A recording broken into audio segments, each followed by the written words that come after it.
Hey guys, what's going on? Welcome back to another video. Today we've got a bunch of topics to go through and we're going to go straight into it.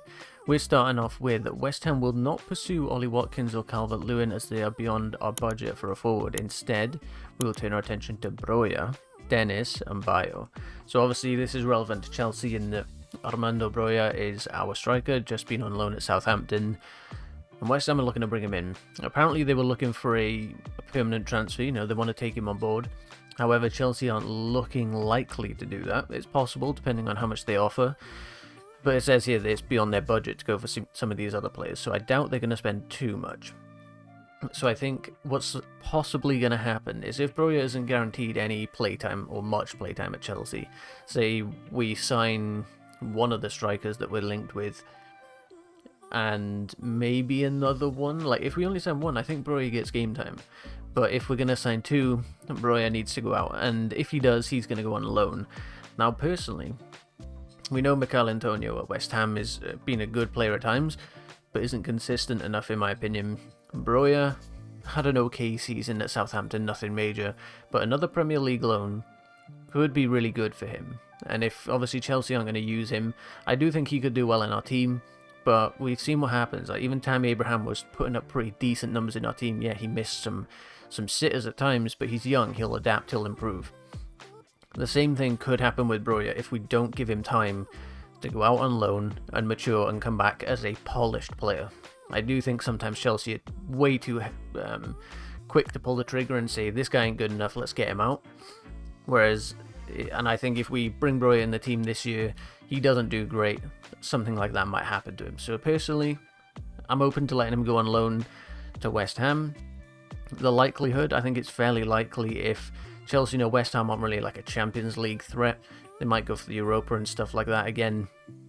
And it gives him Premier League experience and another year in a better team than Southampton to see what he can produce again. So for me, this one I'm actually quite down for. Let me know what you guys think of this one. Do we keep him at the club even if he only gets a game every, game time every like 5 games or something like that? Or do we loan him out? Let me know what you think. Now we've got a bit of a two-parter for this one, and this one is from a Liverpool report saying Liverpool now loan price for Klopp target, Lampard said, is on another level, and as you can see pictured behind, it is Christian Pulisic. Now there's a lot of waffle in this article, but it says that Klopp is personally keen on Reds signing the Blues dynamo this year. Obviously because Sadio Mane is going to be going, Salah a year left to go if they're not going to offer him, the wages that he's looking for. So they're looking at Pulisic, but the fee that has been mentioned, as you can see here, is about 58 million. Chelsea want their money back that they paid for him to get him from Dortmund. And do I see Liverpool going out and spending 58 million on Christian Pulisic? Quite possibly not. It says that he's rejected Liverpool previously because of lack of assurances of playtime. Klopp might be reluctant to give him a constant presence, but Mane and Salah's future in doubt. He could fight for one, with Diaz, Jota, whoever else they're going to end up signing. So basically, Chelsea want their money back, £58 million. I don't think Liverpool would pay it. It's possible if they're going to try and, they've got American owners as well, don't they? And they're going to try and go down this route of, acknowledging that Pulisic is the biggest and possibly best ever talent to come out of America. That the market over there increases with Pulisic in your team. Maybe. We've got to remember, of course, though, we have American owners now as well, so maybe they'll fight for that. Looking at the second topic on this then, AC Milan and Juventus are also keeping tabs on, it just says Chelsea player, but you can see mentioned here, Christian Pulisic is who they're keeping tabs on. So you've got AC Milan, Juventus, and Liverpool. 3 teams I could see Pulisic playing at. Now, it's possible that he'd want to stay in England. Maybe he's settled over here, he wants to stay here, I don't know, rather than going out to Italy. I'm not too sure. In terms of Chelsea's side of this, if we get 58 million for him, I'm open to selling Christian Pulisic because he hasn't produced to the level that we want so far. Now, he also isn't all that old, so maybe with time he would get there. Maybe this will be another Salah situation, Kevin De Bruyne, name plenty others.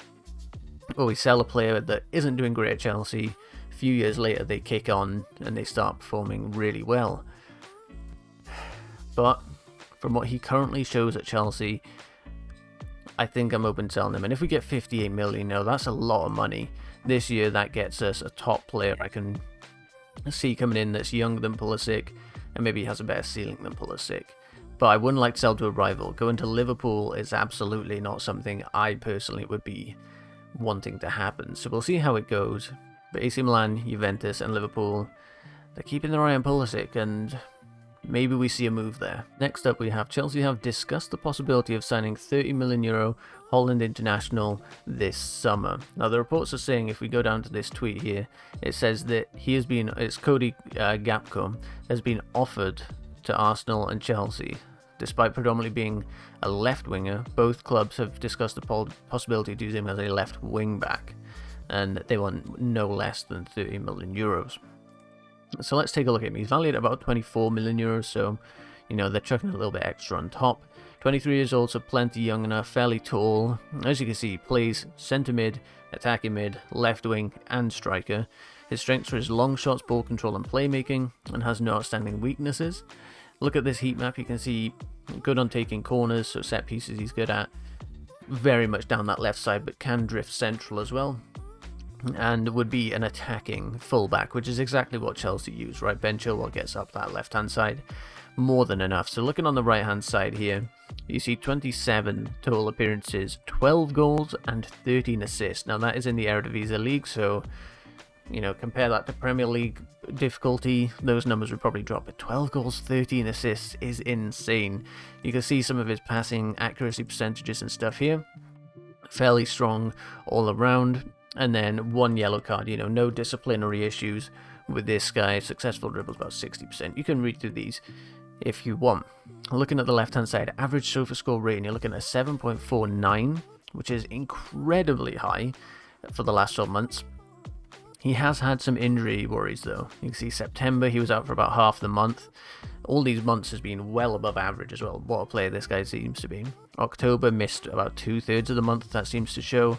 And then was out then from the end of October until the end of December.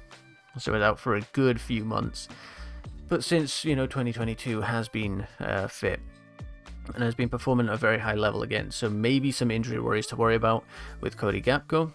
But looking at some of these performances, you'd have to consider him. If we look at the lineups in this game here, you can see that Cody Gapko didn't feature. He's on the bench here, so isn't a full-on star in that Netherlands team when they played Belgium the other night in the Nations League. But these numbers overall are very impressive, and if Chelsea want him as a left wing back to compete with Ben Chilwell, I'm completely open to that. The guy seems very good, very young, an athletic player that's going to be physical enough and get forward plenty and score assists just like Ben Chilwell does. So for me, I know the league differential is a lot, the Eredivisie versus the Premier League, but this guy seems like a top talent. Let's take a punt on him. €30 million comes down to about, what's that, 25 million, I guess, some pounds, somewhere around there. That's not that much money for a left wing back that we're going to need because Marcos Alonso is likely going. For me, this makes a lot of sense, so I'd say Chelsea should go out and get this guy. And that is going to be the end of the video, guys. If you did enjoy it, please be sure to leave a like on it, subscribe, hit the notification bell so you never miss a future video. I'll catch you in the next one, guys. Thanks for watching. Goodbye.